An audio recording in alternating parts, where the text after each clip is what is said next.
Les mains ont commis petit peuple. Bapesa moi l'osso avec caméra. Papa qui si mungo avec caméra. Tiens, et ça la cadin. T'as mon bapesa ta famille na bango. Et c'est bataka caméra. Ini distraction.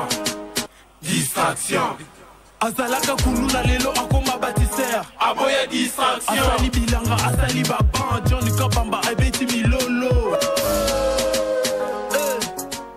Très bien, Mokolo est là, mon abino, Balandia, une très grande émission, la dimension, il y a continent d'Asie, émission d'Angaï, émission d'Ayo, émission de la population congolaise en général. Menacé par le service de sécurité sur les dossiers, la piste de Moulonde, Moïse Katumbi signalée aux États-Unis depuis le week-end dernier, Zali Solo. Kobeta Mokolo Malelo Motuneza Kotunana, est-ce que Ezali exil anticipé toté, je crois que Ezali au Kapenza Kolobela Yango Mokolo Malelo wane annonce ya Neo Africa Ezali Solo Tokobeta Mokolo Malelo na katia plateau émission les peuples. Patrick Lokala toujours Azali détenu, mais je crois que Koloma Lelo, moi procès mon koboye fungwa makipo na ye, toza rozela ba suite dango parce que bandeko bavoka ebele bazali kuna o ba repesa biso suite tout au long ya émission le peuple parle pour te communiquer bino na kati ya plateau ya émission le peuple parle ya Mokolo Malelo. Inauguration ya bâtiment ya monene makasi koleka Wapiwana, IGF, Gilles Lingeti Kei a sali vraiment démonstration, il y a force à démonter de quoi Kazaki capable, Botala, comment à offrir quand même bâtiment agréable à regarder, Azarolo Bango bien avec précision, Ezali, Èvre, il y a président de la République, Félix Antoine Tshisekedi, je crois que Ezali interview, Ngaï Moko John Kabamba, Motona Djoa qui est juste après Ango, Ezaki moi, presse ya présidence na habité soki balukaka nini, presse ya présidence na habité soki balukaka nini, naza komituna presse balukaka nini na yebité l'Europe balukaka. Je suis le seul journaliste à la tendance ni na parti politique mais tolobela ba réalité à kati ya Congo. Soki na lobby peuple azangi mai, azangi courant, na fini mutute. So na lobby bato bazala chômage, na fini mutute. Mais comment bato baroyo kazua, on dirait que na yeko boto la bango leadership. C'était terrible, la presse présidentielle, c'était terrible. Mais là ça le problème na binote bandegolanga. À chaque fois tiraïma. Tim Kolomo susu mote me yara rosuka. Ça c'est très bien. Bon, on l'a pas interview là. Je crois que avant d'appeler sa composition, il y a bateau nazala baona katia plateau parce que mission mokola lelo mawana moto kozala te pour Congo échanger. Tala sous place et inele la rangade yango. Mawana moto kozala te parce que je n'ai jamais été professionnel, journaliste de la rue, journaliste à balabala, à tout dans la mituna ba mama wenze, ya ba policier, à tout dans sous mituna, ya ba cordonnier pour la nidité ba enseignant au biso. Tout ça qu'on l'a moi interview na salaki dans mon Congo, Gilles Alingeti, Bongotozonga, n'a pas sa présentation, il y a émission Le Peuple parle à Mokolo Malelo, image régie.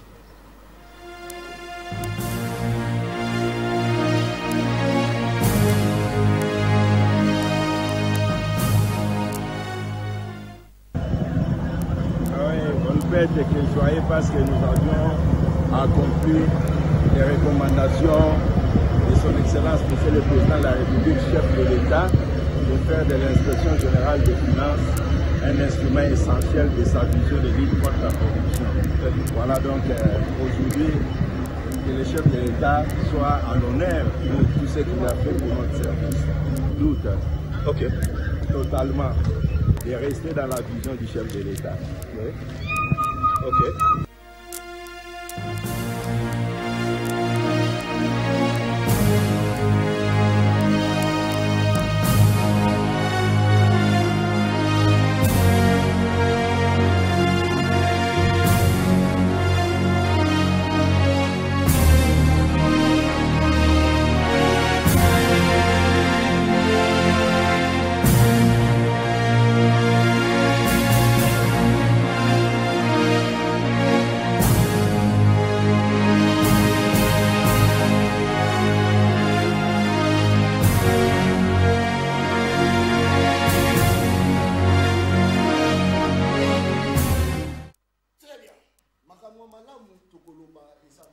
Félicitations. Namona Congo Gilles Alingeti. Oh, balakisaka biloko ya présidence te ou soit makambo ça. Oh toza kola kiseza nini. Yangwana nde toza kola kisa. So tola kisite mabe. So tola kisi mabe. Yangwana tola kisi ba œuvre un grand patriote na Congo ya Gilles Alingeti Key. Ça c'est très bien. Révision ya constitution, est-ce que yangonde bosili sanzala ya population? Est-ce que tu as récupéré Bounagana, ceux qui va réviser la Constitution? Est-ce que le peuple, à cause de Mossala, ceux qui va réviser la Constitution? Est-ce que Bato Bazo Foutama bien, Foutama bien, ceux qui va réviser la Constitution? 3 personnes dans le plateau émission. Le peuple parle à Mokoloma Lelo. Focus! Tout ça là dans le plateau émission. Le peuple parle. Tout ça là, mon Congo Jano. Dans le plateau, le peuple parle. Il y a Mokoloma Lelo. Wana na bombi surprise pour tous la montagne sacrée, bah tu vas retour la question. Tous la montagne sacrée, mais n'a représenté après. Ça c'est très bien. Na bombi énorme, la surprise pour la ngaï. Focus, motelay. Mbote de bochon. Bonne santé. Yango ozomo na ba bomba ngote. Les apolélé. Ce qui est important, toujours respirer par la grâce de Dieu. Biso toza batu oyo. En réalité, tous allez dans Moka le secours vient des institutions. Le secours devait venir de l'assistance sociale. Dans la démocratie, nous sommes à la carte. Il fallait qu'il y d'une manière équitable. Nous se retrouver. Mais aujourd'hui, nous sommes ceux qui nous embêtent, nous sommes que le secours vient de l'Éternel. C'est pourquoi nous sommes ya luzizila na ya campus kuna kolilaka tango nyonso nzambe ayo kamawa. Mais pour le reste, tu sais qu'il y a une minorité des oppresseurs au basala union sacrée au bakabola kaba revenu national à 70% et puis le reste biso tozalaka ko couvrir la misère lokola ba opprimé bango ba oppresseur na biso. Merci pour la parole, merci pour l'invitation. Je crois débat et vous allez rouler pour que tu parles de la République. Focus, quand on parle de la santé, on voit quoi? Bonne santé. Tatolo de la santé, toujours bon année. À quelque sorte. Santé pour la moto, ils ont englobé la dimension misato. Très bien. Mental naïe, physique naïe, na moral naïe. Oh! Voilà. Alors, dans le domaine, il y a physique, il y a moto. Ils ont secret intime, il y a moto. Parce que au Congo, on peut te poser la question comment tu vas au Rolobake, vous êtes bien. Mais quand on a minute, on a lobby, je vais bien. Pas même quand on a moi dispensaire à Mouké. Papa, comment on a microbe bimawana, malaria, typhoïde, tension, estomac, tout. Sur Mouto à Rolobake, ça va bien. Mais comment Rolobake ça va bien? Dans l'orientation, il y a Bible, lobby que par la foi, dites-nous que tu vas bien. Le pasteur ba inculca ba la mentalité que il faut que ça va bien pour comme en réalité à vie na yo que ça ne va pas au monde ba démo pe ba est-ce que ce qui régime actuel est travaillé sur santé domaine kaya santé est-ce que bilan la bango pe ko positif mais régime oyo ce qui au tuni bango likambo ya carburant ba ko ça OK oh. Mais comparablement à France, comparablement aux États-Unis, comparablement à Nani, si il y a un holobat, comparaison, on va passer à un bilogo qui ne va pas bien là-bas. Mais bilogo est à bien kuna. On y va même à la comparaison parce que là-bas, bango bakindara kuna, ba bien que batubali a répété 3 fois. Batupé bakindara soins médicaux au félé, batupé batanga kana ba contrôle bien mai courant izalaka. Tout ça et ils ne voient pas la comparaison kaka izalaka. Ceux qui mboula et bêti inondation et salami baroye ça ok oh inondation salami ka awate na États-Unis pe salemaka na France pe mi mai pe amboule tondi tsaki ba balabala mi tukape kangamaki mais tangu bango ba monaka ba français ba ke na cantine moto a mobola ake na cantine ake ikozwa biloko na compte ya l'état ya social moto azange sika ko vanda social et pesi ndaku ya ofele baza ko pesa ye biloko ya kolia ba pesi na lifuta nyonso wana bango comparaison wana bakuka osala ngote c'est pourquoi te lobi ke awa ils se sont organisés pour être les biso to zala ba opprimés bango ba zala ba oppresseurs na biso. C'est pourquoi dire que ça va dans Congo, ça relève de spiritualité. Est-ce que biso peut toza l'exemple mon retour bambo comme sou barola n'est pas la biso peut-être peut toza l'exemple belé ya makambo bien ozo sama na Congo par exemple bambo comme sou par exemple ba chinois ba koki ko zo exemple moko ba yebisi président na bango ke meyo pona nino voyage raté au monde raté président de la République démocratique du Congo ndenga silisi globe terrestre na okende ko mona ba président nyonso ya monde. Est-ce que ça m'a bé? Ils m'a bêté. Très bien. Otuni eloko nini ba koki ko zo modèle le kola biso. Ah, qui ne se fait pas ailleurs. Ça c'est fort ça. Non, ce n'est pas répondu à ta question papa. Kawana ma voyage belé. Non, Moussou Pezali. Mais à travers diplomatie. Non, Moussou Pezali. Moussou Pezali, c'est ce par exemple, Bakoki ko pesa exemple Moussou. Balobi Namboka Congo. Bino bozalaka bokoti na pouvoir régime mobimba ti bobimi otongi immeuble te na compte na yo ni na compte famille na yo okomi na orichité ozaka bongo kanda ko banda ko vanda yango zo continuer kaka.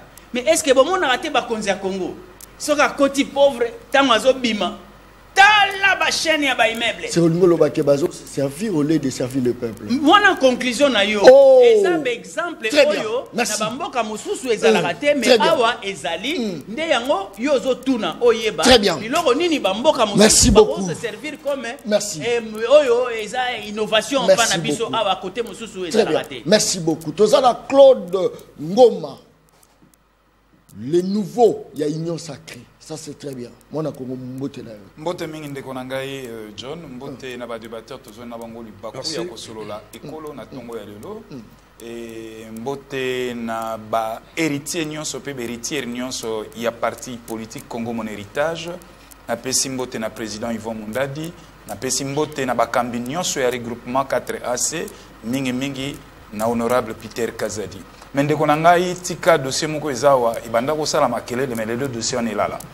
Na ba ino kola musa yango na ba plateau. Dossier lampadaire. Oh. Jules Alingete amema bato usu pona ba lampadaire. Lelo ki chasse za kongela mwinda. Ba lampadaire nazo tanga mukolo entreprise wana samba bachili. Akenda makala ba bimisai. Dossier lampadaire esuka alors que tata wana mwana mobali wana entrepreneur wana asali mosala na o esengelaki mais na contrôle ya mabe botieni ziki na kati lelo ba conteneur ezo polambula na matadi lelo ndambo ba conteneur ya misale katani voire même le gouverneur ya ville province ya Kinshasa Daniel Bumba au nom ya continuité des affaires de l'État Samba Tcheli il fallait qu'il continue ko clairer ba artère principale. Lelo toza elenge saza kopela. Ngiringiri eza ya kopela. Route ngiringiri eza ya kopela. Kenda na butu kende badara. Waneza ba torche toza minda. Écoutez, toza pas produire quelque chose. Oyo eza émission ya peuple. Oui ou non? Très bien. Tout na peuple ba biso prince ngiringiri so mwinde pela kate na butu.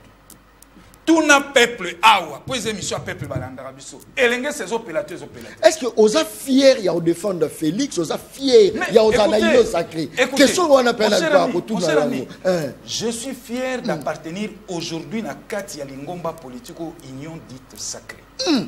Naza fier na yango pourquoi ngana na union sacrée pour soutenir le mafieux. Je suis venu dans l'union sacrée pour accompagner les chefs de l'État, soutenir les valeurs. Moi-même, je suis porteur, naza porteur, il y a ma valeur citoyenne et républicaine. Et donc, n'a qu'au déranger bateau union se basant na union sacrée, oh bako tambola, na vision, il y a république. Et l'on ne se pélissoit pas mon konzamboka. L'on ne qui a bien, oh sali au lunga pena opposition, oh s'accrocher. Et pour comment défendre mon konzamboka, qu'on leka kutu na bateau, baza kolia kitoko, mafuta, taza kotalanga la bureau d'ae, autiko enveloppe à 50 000. Ça c'est très bien. Malobonga mou. Félix Tshisekedi, président de la République, à Koleka. Je contredis tout cela au Tozanabone Union Sacrée Balubaka, Seko na Seko, à Koleka. Azan accord humain, un jour et joyeux à Kokene.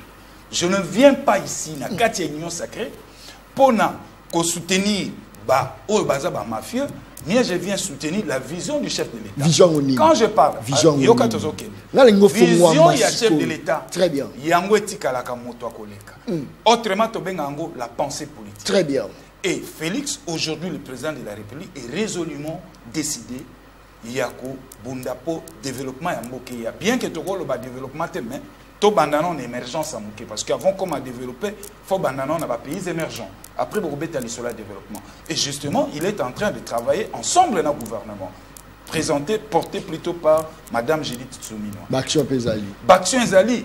Baction Ezali makasi tel que na dossier oyo. Bozo dévier en pas mais ça dossier moko sérieux. Et ça dossier moko sérieux parce que moto azumbongo ya l'état. Accueilli à sali musala ba conteneur yi. Bongo soka sombakate. Lelo ngana ko lubango ba conteneur eza lelo kuna en vente publique ba bateka. Très bien. Bino ba panzi sam. Merci. Bo betaka lisolo o mboka sala perte. Très bien. Mboka sala perte. Merci beaucoup. Nazo ko senga na autorité nyonso. Merci. O bazolanda biso. Merci beaucoup. Bazwa mokano ba conteneur ene ya samba bacheli a continuer mosala ko éclairer. Très bien. Merci beaucoup. Ça c'est très bien. Ville province de Kinshasa, c'est vrai. Nous m'a parlé d'un éclairage public. N'habitez pas éclairage, on va éclairer ba foulou, to ba éclairer ba koulouna. En tout cas, le domaine y a foulou. Jusque là, Daniel Boumba, en tout cas, ça professionnel dans la matière wana. Foulou makai, solo ville province de Kinshasa. Donc quand ça qui boye y na bango changement goya, changement y était. Koulou ne mati li sous degré. Ça dit koulou ne comme ko bunda mais éclairage public li koulou. Batala sko botala foulou, botala ville, botala. Batwa comme regretter sous Jatiningo bila faut bien continuer ne kara koboma, ne ka bade koboma. Koboma la lobby koboma obeta masasité. Il y a mes gestions. Ça c'est très bien. Janou, mbotela. Mbotela de John. Bonne santé. Non, santé ça n'a bien, santé ça bien parce que de l'unité tokota na fond il y a Marambitali qui est sur la santé. Je crois que aux réponse il y a focus à tout à l'heure. C'est normal que non les modèles non ça va bien mais en réalité ce que babindo on a centre de santé mon roi ya malonga sur basalo examen. Je pense que nos réponses c'est comme ningo wanati. Donc il est difficile il y a qu'on répondre na motu na wana ndeko John Kabamba. Mais n'engagez pas Samboti. D'abord, Mbote n'a lelo na après-midi à lelo na sima yazanga.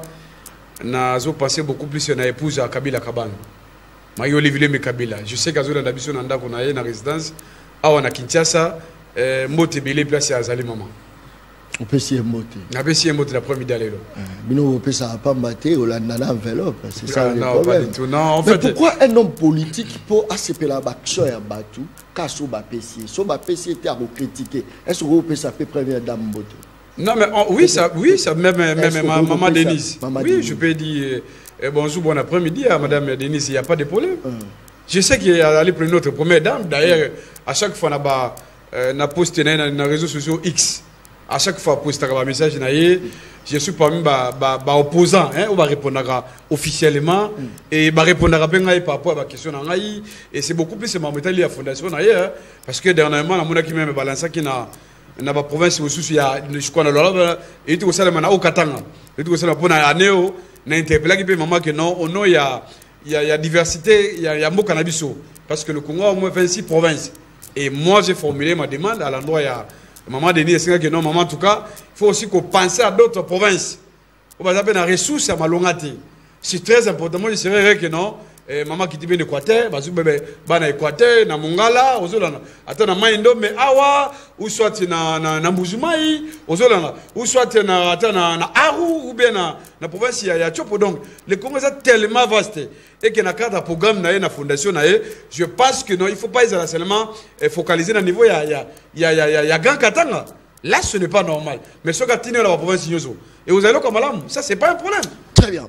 Deko Jano batpasa olobabino mozo sala opposition motema mabe bonimarate nyonso ezaka mabe ata lelo suivi pour le carburant pour carburer qui t'a suivi dans le but suivi ezaka même action il y a gouvernement souminois pourquoi nyonso ezaka mabe bonimarate bon propose à répéter ndeko mwana mboka John Kabamba oui ça émission à peuple merci Oyebi, peut-être autorisé ngai, na ti ko kama biloko moko Claude ti ko bangwa bon.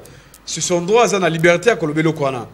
Mais je pense que non, bato bazo landa biso Claude akoko so kisa bato pota na mutema te. C'est-à-dire au moins na dossier ya ba forage, na ba lampadaire. Na lobi lampadaire. S'il vous plaît, monsieur, s'il vous plaît. Ouais. Je suis parmi les jeunes opposants au protagra la dénonciation au niveau de la justice. On a des dossiers et le parquet, les hauts magistrats république, dossiers qui instruisent dans l'office. On sait ce qui s'est passé dans le dossier. Si le peuple continue. Donc la moindre des choses, c'est quoi? On veut porter un message. Il faut aller creuser. Il faut aller creuser. Moi, je sais les dossiers. S'il vous plaît, non. Combien de fois na yo tondongwa na ba plateau? Mais c'est ça. Moi, je vous parle du dossier. Nazo solo un autre dossier. Et toujours solo un autre dossier, il y a lampadaire. Coco c'est la racheté. Tu vois les deux contrats. Dans contrat, il y a lampadaire. Voilà. Avec 13 millions d'euros. Je prends témoin l'ancien gouverneur Jean-Tini Ngobila. N'est-ce pas? Les sujets étrangers là, vous savez que c'est pas congolais. Mais non, c'est... Tu sais pas ce qui s'est passé. Pour preuve, s'il vous plaît. Pour preuve. Peut-être dans le contrat a bien été. Il a été dit, en dehors de ses fatiguations, il y a ça à lampadaire à l'étranger. Il a été, il fallait bâtir au moins 4 communes à Kinshasa. Dans 4 communes. Est-ce que 4 communes on a? Dans 4 communes à Kinshasa, nous avons combien de nombres de quartiers? Non, s'il vous plaît. Non, s'il vous plaît. Non, renseigné bien. Les quartiers, ils ont renseigné par terre principale. Ndeko John, s'il vous plaît. Alors, tous avec Ndeko Fouka Saza. Je pense que non, heureusement, on va comprendre. Elle va signer contrat. On a un contrat Ndeko Nanga. Si vous voulez même s'il vous plaît. Tu peux écrire. Attention, c'est là. Commune les a constituées. Voilà, administrativement par là. Ceux qui n'ont pas de commune les a représentés là. Nani. Commune Ezali représenté. Ezali ensemble, il y a un quartier. Qu'est-ce que c'est ça? Mais c'est quoi? Un quartier, écoutez. Quartier principal. Oh là là. Non, s'il vous plaît. Et là, on confondre. Quartier. Nous sommes en artère principale. Ah, tu as un quartier. Il y a une artère principale. Pour nous, le quartier est dans l'artère principale. Et dans le quartier, nous sommes en artère principale. Ah, aussi, quand tu as le quartier, tu as artère principale. Mais l'artère principale, ils ont appelé la quartier. Oh là là.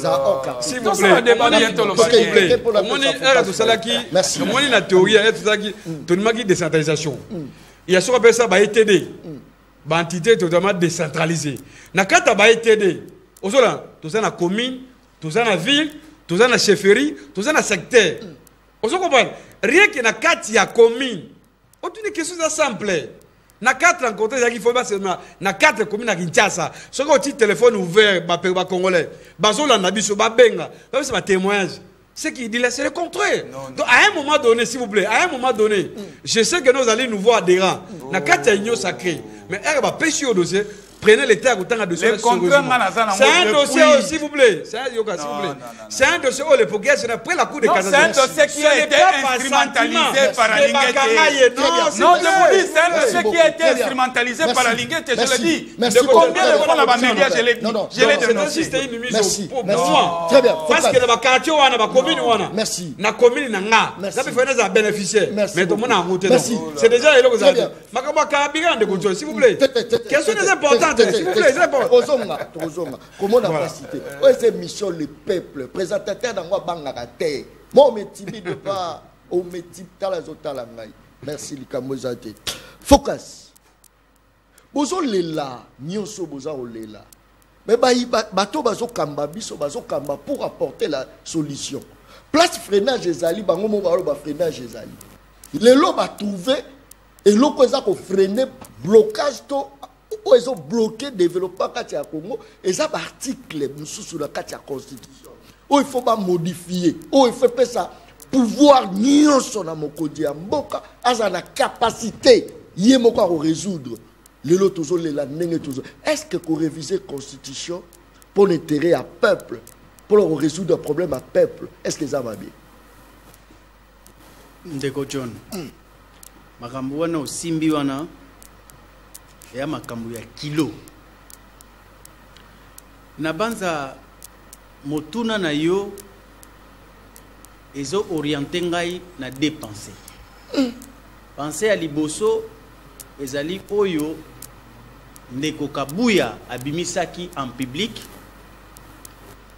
après que le chef de l'État Yemoko a brossaki moi ligne moko ya ko démontrer que installation ya gouvernement na parlement eza kozwa retard. Alors na motif wana il faut revoir la constitution. Na yebite tango ya alobaki yango na biti ya ko réviser ou bien na biti ya ko changer constitution. Parce que débat ngo ekomi confuse déjà na niveau na bango moko. On ne sait plus. Les uns parlent de la révision, les autres parlent du changement. Si on a côté les mélananu, ba argument oyo bango ba avancé, n'a démontré nature ya négligence ya réflexion. Négligence ya réflexion. Na niveau à réflexion ya rationalité. Ça c'est fort hein. Par exemple, ce qui moto alobi likambo ya sei, il faut pas réviser constitution pour un problème ya sei, c'est-à-dire qu'il est négligent dans la réflexion, dans la rationalité.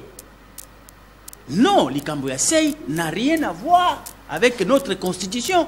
Likambo ya sei, il faut pas qu'il ne revoir oyo babengi la loi électorale.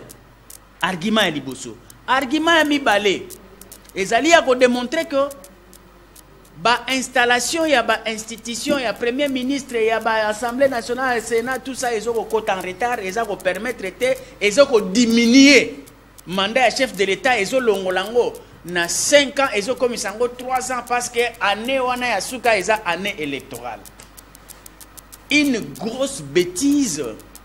Soki que tozalaki na policier moko oyoke azalaka politologue akokende pena epa mutu alobi bongo akangiye amemiye pena na instance oyo ba politologue ba sambisaka bato ba oyo ba yebite c'est que c'est la république na fonctionnement nango pe asali boloko parce que ça c'est suffoquer la nature ko bebisa boyebi ya bana ya liboso ndeko John.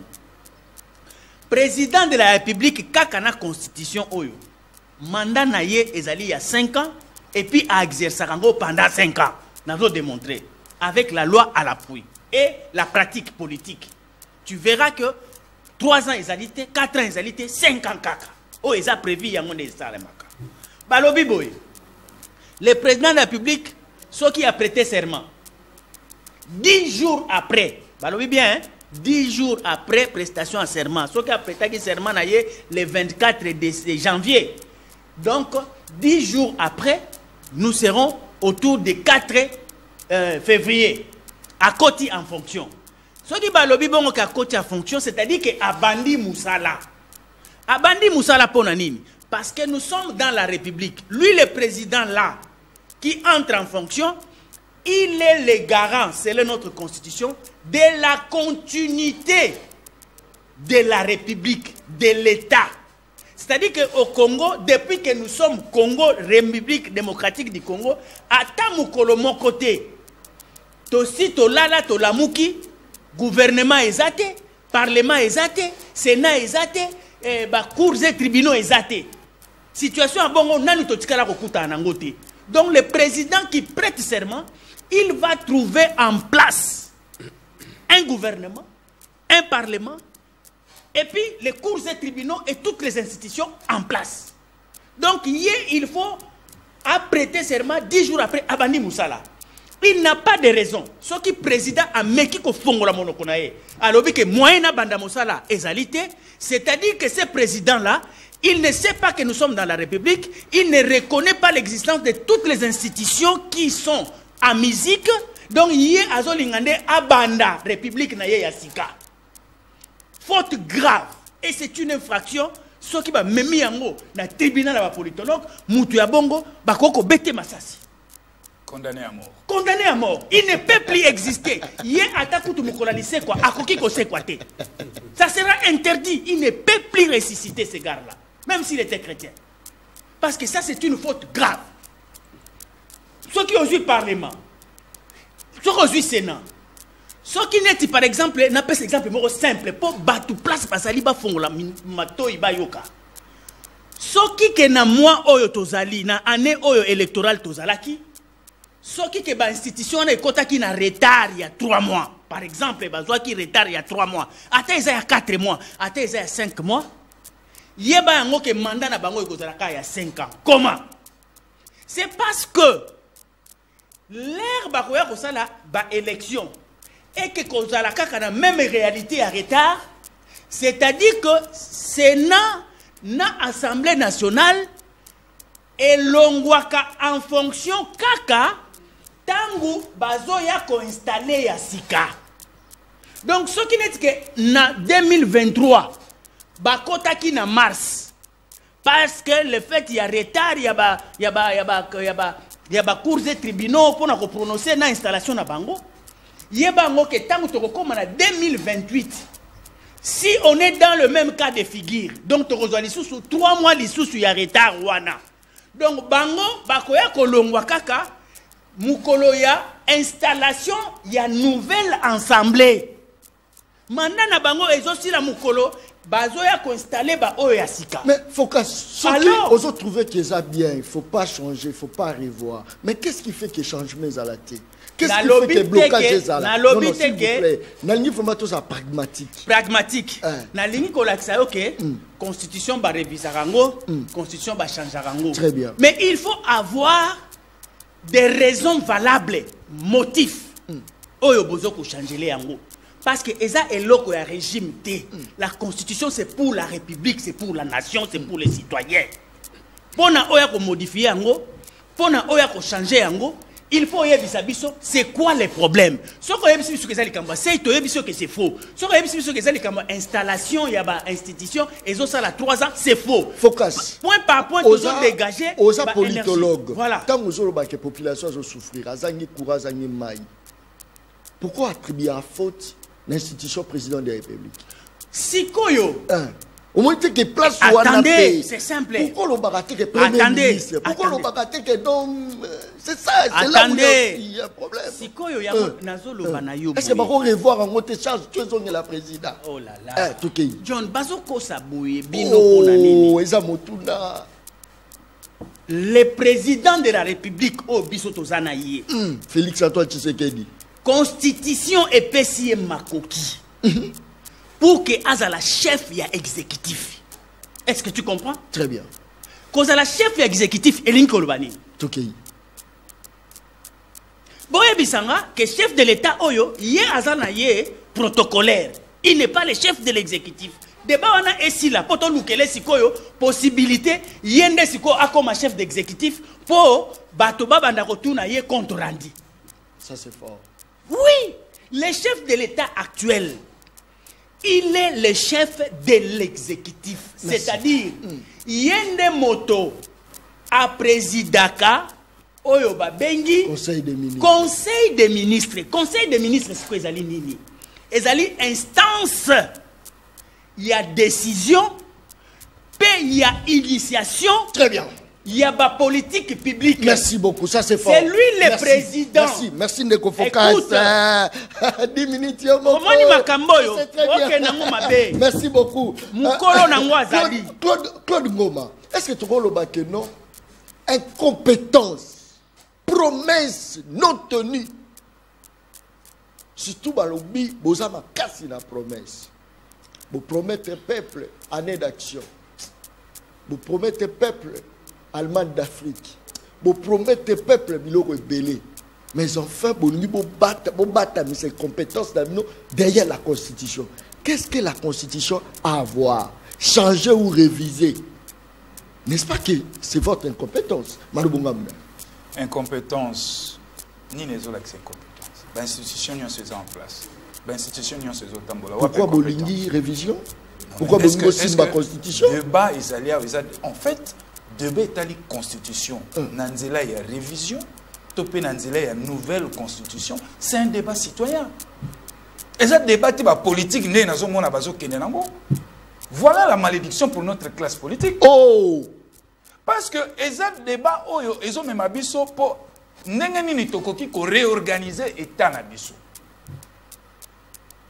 Et déjà question oyo tangu ba politique ba koti na kati. Et kosuka toujours na intérêt politique. Na ba polémique. Mais je vous dis, est-ce que vous avez que Congo n'a pas comme république? Est-ce que vous avez bien battu sur la 4e république? Banam Koni. Est-ce que vous avez bien comme ça république? Nous réfléchi. Vous avez que Banda 60. L'être loi fondamentale il y a 60. Et ça une mission, il y a Assemblée nationale, il y a 1960, va élaborer une constitution définitive. Et ça l'a maté. Et cette commission, Kassavou, va checker en place. Va travailler, mais va s'illiciter. La constitution, nous sommes tous appliquer à monter, même il y a le loi. Comment il y a un certificat de naissance? Et ce qui motomo a gagné sa habité, soit tu révisé, soit tu tiens la constitution, moussou yasika. Encore que constitution autozanango, et sa constitution moko est outil na ba instance moko transitoire. Peuple azala société. Bah, il y a quoi associer peuple en aval. Très bien. Or, bateau basengel ko ça la constitution, il est juriste comme moi. Et kobima puis na kati assemblée moko otobengaka le terme yé kiminga assemblée constituante. Constituante. Même biso bateau lelo tozo ba il faut ba changer tozo constitution en sika. Mais il faut une convention constituante. C'est là où je vous dis, c'est un débat citoyen. Et s'il faut encore revoir la Constitution, tout revisiter. Mais moi, je suis d'accord. L'article 217 de la Constitution, ça énerve tout le monde. La République démocratique du Congo peut céder une partie de sa souveraineté ou de son territoire. De son territoire. Pour la solidarité et la unité africaine. Au Rwanda, prenez l'article 51 de la Constitution. Le peuple minoritaire et Sengelina, État, gouvernement et Sengeli a veillé l'épanouissement na bango. Vous trouvez ça normal? Prenons le régime politique. Faut que ça le président est le chef de l'exécutif. Mais est-ce que le chef de l'exécutif a zali redevable devant le Parlement? Tout ça sont des problèmes. Tout ça sont des problèmes. Ça, il faut revoir. Oh. Mais moi je vous dis, c'est un débat citoyen. L'ère politique va continuer à prêter. Est-ce que le moment est bien posé pendant que Batbazo Nanu Yakolia Nakasai Batbabundi pour la foule? Attends. Est-ce que le moment est bien posé? Nani Oyo a calé moment pour le baki, moment est moins petit. Pour changer quoi? Qui? Ou Nani a un indicateur, ton ampifo, il y a le basco ngonge beti to élaborer constitution ainsi qu'à tout changer. Non mon cher ami. Quand vous prenez cette constitution, en fait, c'est une amalgame, il y a deux constitutions. La constitution française des années 1958, plus la constitution belge. Très bien. Il y a 1970, Basangisi, Babimisi Lebiso, constitution autozanango. Ils ont droit plagiat. Mais je vais vous dire, dans cette constitution, il n'y a rien de congolais dedans, à part la couverture. À part la couverture. Toujours un mot parce que, et Sengelaki Nabiso, pourquoi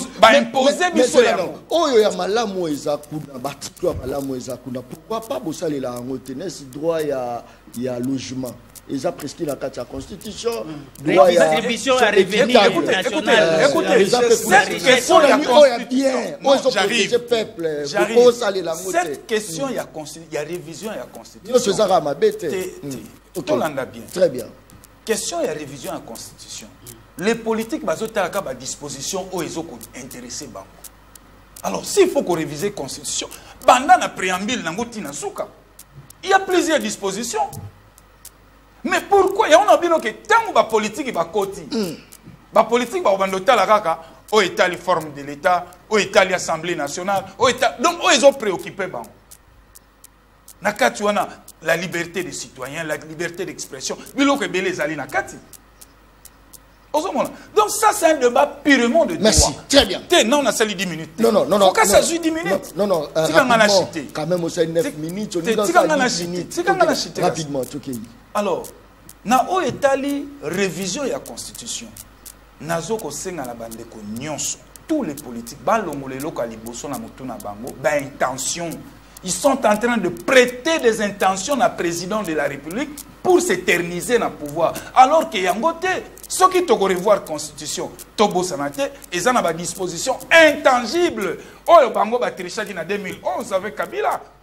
Modifiant les 2 tours d'élection, va réduire un mandat moko, na tour moko, tricherie na Bango. Alors que cette disposition est intangible, l'article 220 Bokoko Simba Yangoti. Merci beaucoup.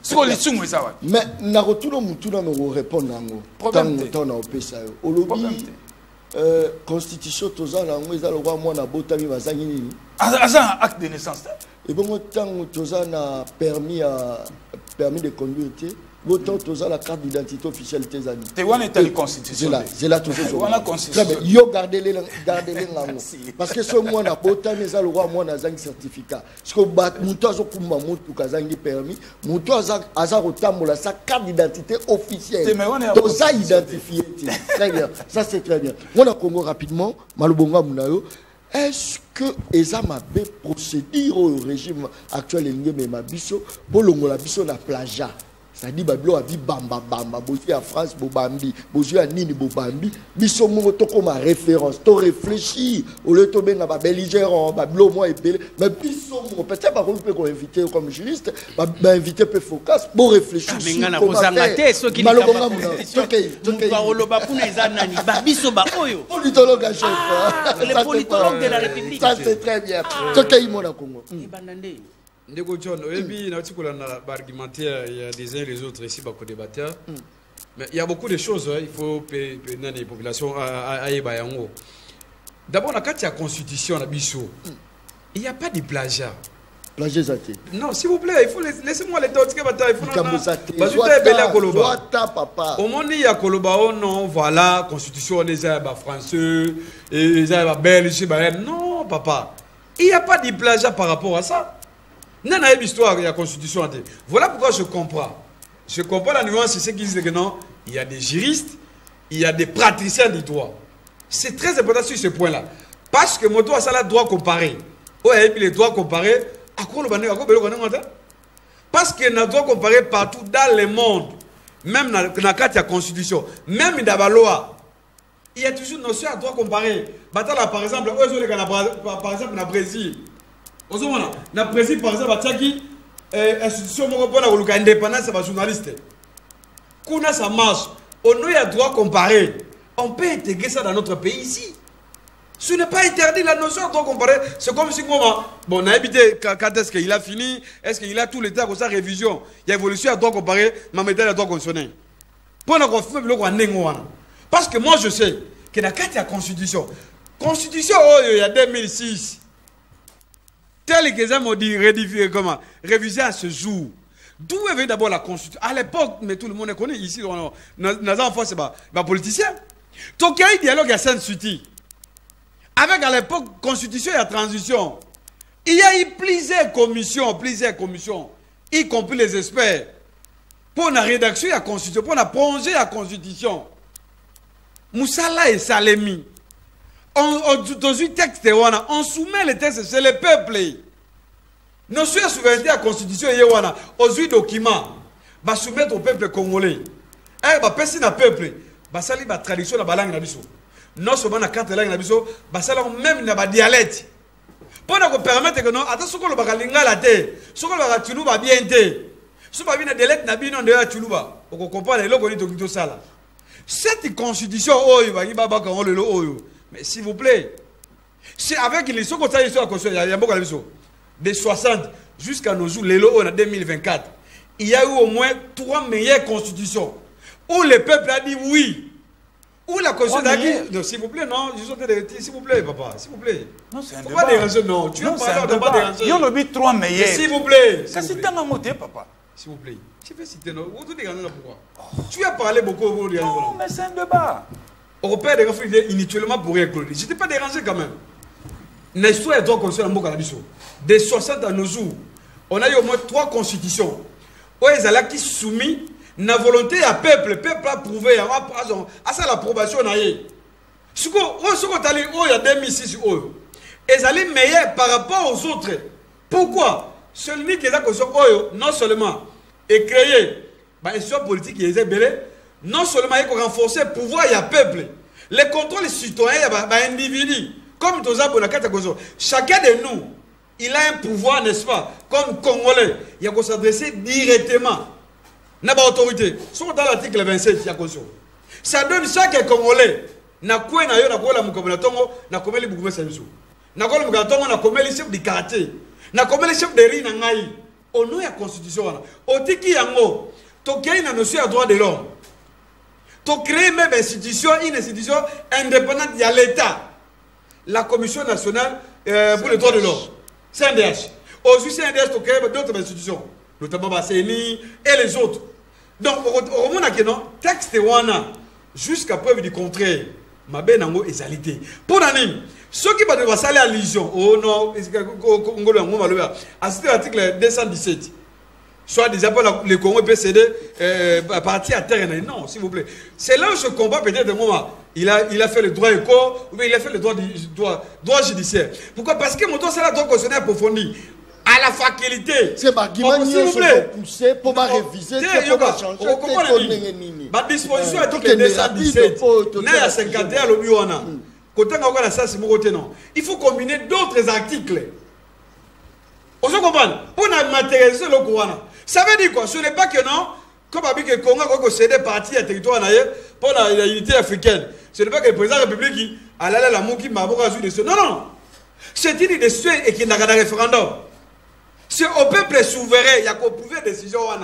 Cette initiative. Mais comment va diaboliser Yango pour des intérêts politiques? Ça se connaît. Parce que c'est dans la Constitution. Jusqu'à aujourd'hui, et l'on connaît les accords déranger sur l'État. Parce que il y a une différence entre d'abord le régime. Au moment nous on a sémi. Et ça, c'est que nous avons un régime présidentiel, nous avons un régime parlementaire. Tout est en place.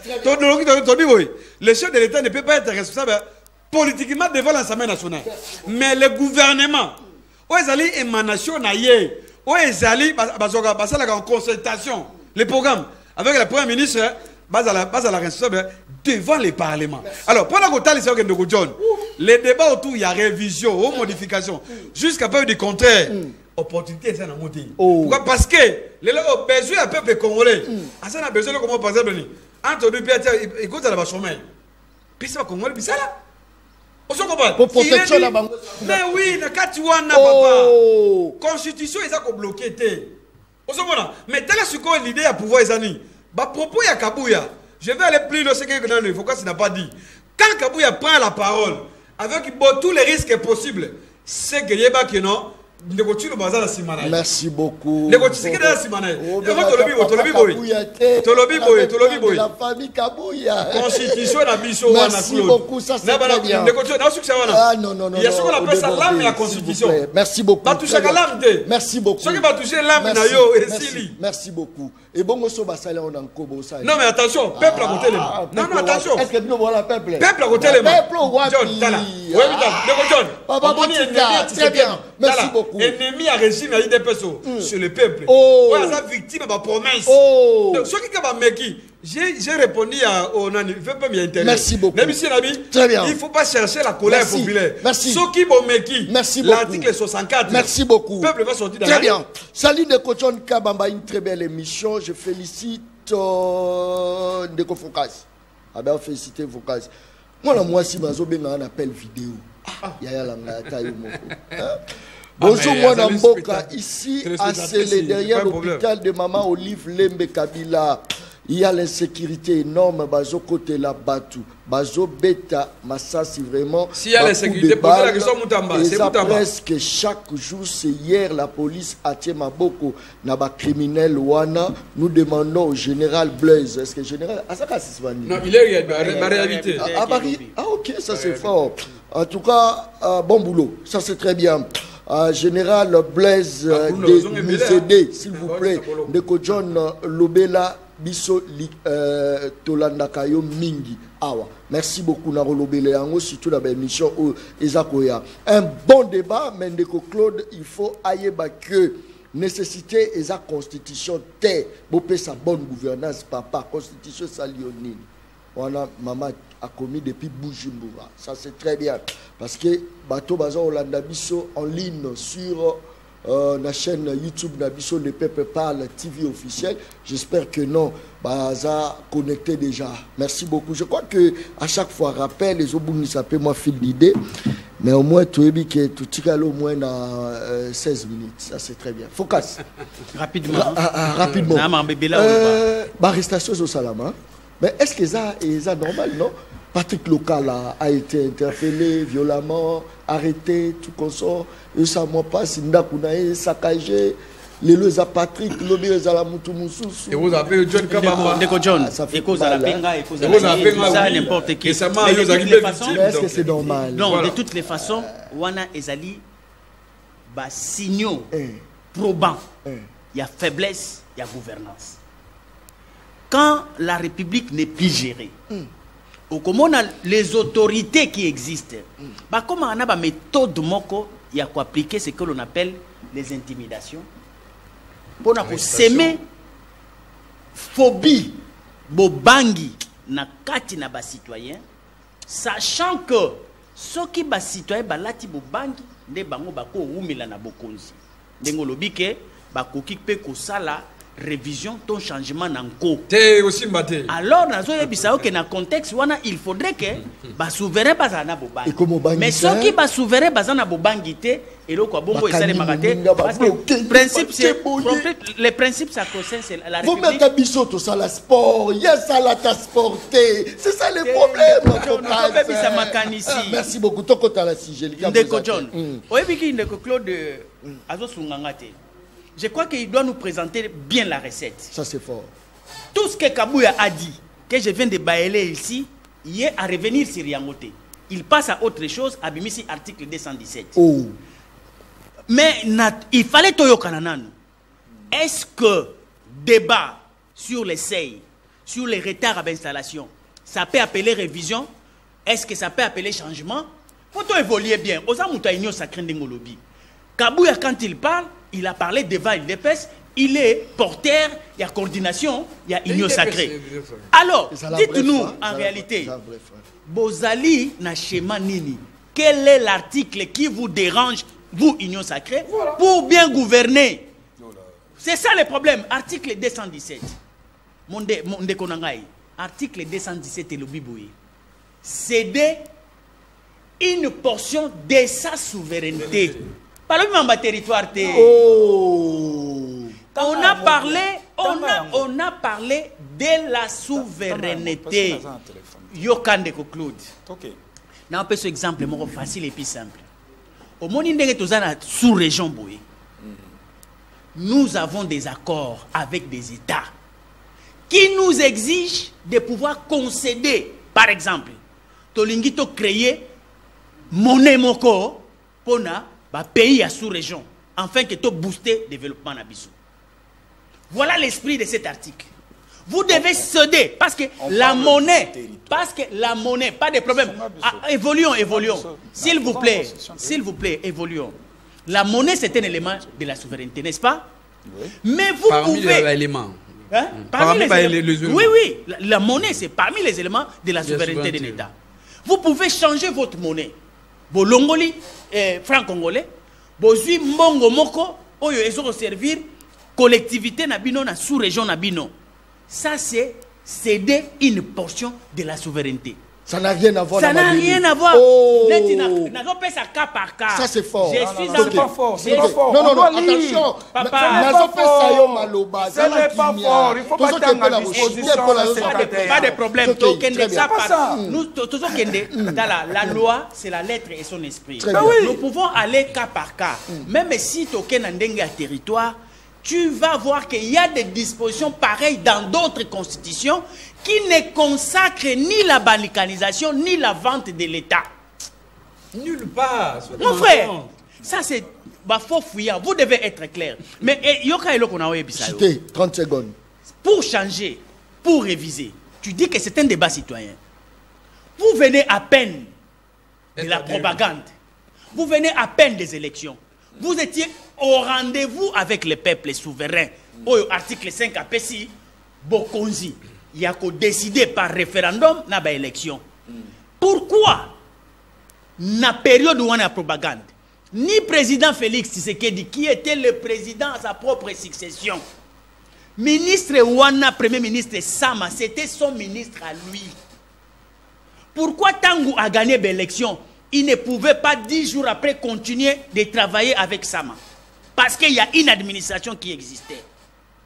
Pobo a raison que Abanaï cause la soumino. Pourquoi Afana cause la soumino? Sama n'a tchaki. Merci beaucoup. Pour quelle raison il faut la soumino? S'il vous plaît, Yami Balé. Non, rapidement. Yoka, s'il vous plaît. Merci beaucoup. Yoka, c'est quoi raison, si réellement, Claude, vous êtes dans l'esprit de cette constitution, la propagande du chef de l'État, l'Ikambouana et l'Ingake le Baba Papa citoyen, pour que vous les souverains, donnez-moi la possibilité de pouvoir réviser, donc changer la constitution, même si il n'y a aucune possibilité de la constitution. Merci beaucoup. Pour que les chefs de l'État puissent aller demander le changement de cette constitution. Pardon, Ngoma, tu peux me dire quelle est la disposition constitutionnelle que tu connais dans cette constitution qui prévoit les changements de cette constitution? Merci beaucoup. Merci beaucoup. Vu l'article tel, merci beaucoup. Nous avons les droits comme union sacrée de pouvoir changer cette constitution. Oh, bah mécanisme union sur la révision, ils allaient prévu. Merci. 3 minutes. Rapidement. Non, c'est parce que j'ai envie. Non, s'il vous plaît. Depuis ma bord, rapidement. Ce sont les voix qui s'élèvent, ce sont les courants de pensée. Le courant a pensé sous ces eaux, ils ont canissaké, ils s'est revisité. Le courant a pensé que il nous faut une nouvelle constitution. Je les épouse. Mais là, on a réagir en désamour avec Focas. Tant que Focas a dit que n'a réfléchir par procuration de Kabouya Lobaki, n'a pena que n'a même lancé net Kabouya. J'ai dit non. Kabouya a réfléchir sur la place publique et ça opinion naïe. Moi, étant que juriste, naïe ça la démarcation entre la loi électorale et la constitution. Ozomona, Makambouetali, par exemple, mandat 2 tours d'élection. Élection, ils ont 2 tours. Tricherie à Kabila et à Bango. Déverrouiller article 1 na mayele, bazongi siango na tour moko. Ce qui est l'autre vandi, tous on a des tours. Bon, est-ce qu'il y a un monde qui est bloqué insécurité, constitution, Nganayo Toyebani. Nganayo Toyebi, j'en ai que constitution, ils ont posé autobenga kaba base, il y a organisation d'un État. Voilà. Na o État du fonctionnement, il y a État, constitution a posé ba préalable la principe. Voilà. Ok? Oui. Alors. Quel est le principe qui dérange ici, là? Écoute. Dans les cas sous examen, la État constitution. Voilà. Par exemple, encore pour vous dire, institution Parlement na Sénat. Qu'est-ce que j'ai dit? L'Assemblée nationale et le Sénat. Moussa la Sénat à la Rani. Même tu vas voter en termes contraires. Voyez à Parlement donc, tu supprimes le Sénat. Alors, nous sommes un mécanisme.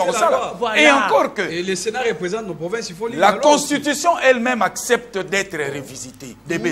Oui. Poser même bateau, révision. Mais maintenant, on vous dit que pendant l'état de siège que vous-même vous aviez décrété, pendant la guerre, vous ne pouvez pas. Mais non, écoutez. Pendant la grande sociale, vous ne pouvez pas. Au moins évoquer l'état de siège. Parce que nous ne sommes pas dans un état de guerre, parce que cet état n'a jamais été déclaré. Écoutez. J'arrive. Attendez. Oh, mais non. Attendez. Oyo va déclarer les états de siège. Attendez.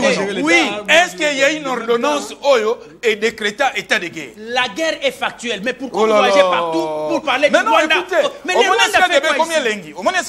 Mais pourquoi le Rwanda est ici et comment on appelle ça? Zano a pris Maloba 10 jours. J'ai dit ceci. Les Rwandais que vous êtes en train de vilipender partout, ils sont ici par rapport à quel principe? Mais ils ont pris des localités par rapport à la guerre. Mon cher ami. Attention, il faudrait qu'il y ait une ordonnance décrétant l'état de siège. Est-ce que dans le cas sous examen, Non, il y a cette ordonnance? Non. C'est qui appelle... Merci beaucoup. Écoutez, très bien. Mon cher ami. Non. Je vous dis, écoutez, mon cher ami, on doit changer cette constitution. Non. On doit réviser la constitution. On doit réviser. Et cette constitution rend le président de la République. La guerre, elle est factuelle. Mais non, écoutez, vous avez pris 10 minutes. Vous avez pris 10 minutes pour ne rien dire. Qui demande l'ordonnance du chef de l'État, c'est la guerre d'où vous devez être à l'offensive pour aller attaquer le Rwanda. Merci beaucoup. Très bien. Pour aller attaquer le Rwanda, c'est là où vous avez besoin de l'ordonnance.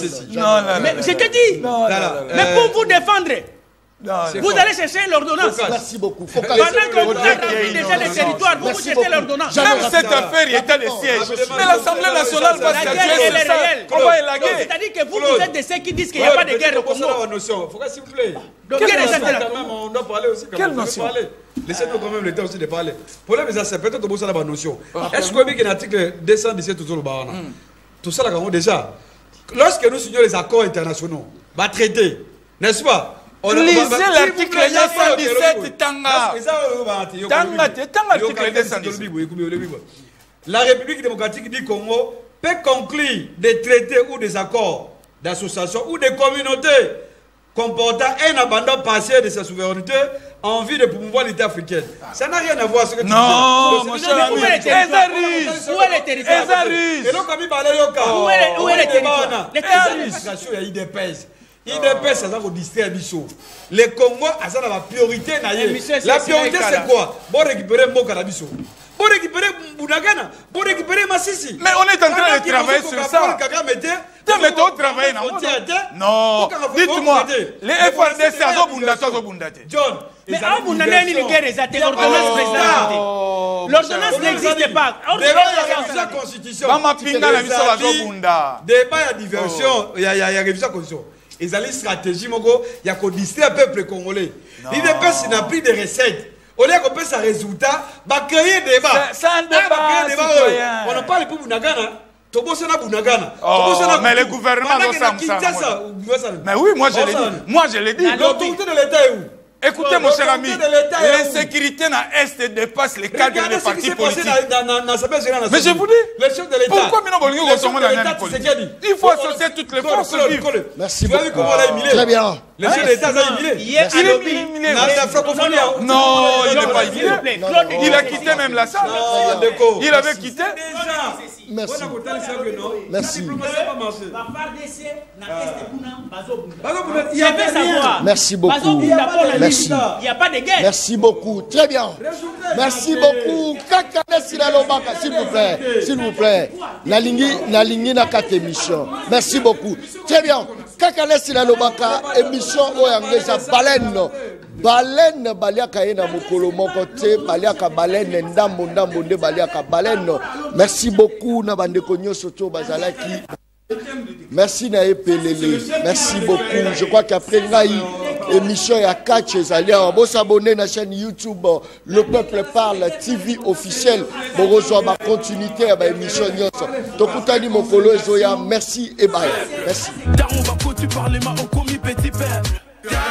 Bapé ça moi l'osso avec caméra. Papa qui si mungo avec caméra. Tiens, les alakatins. Hey, t'as on bapé ça ka famille na bango.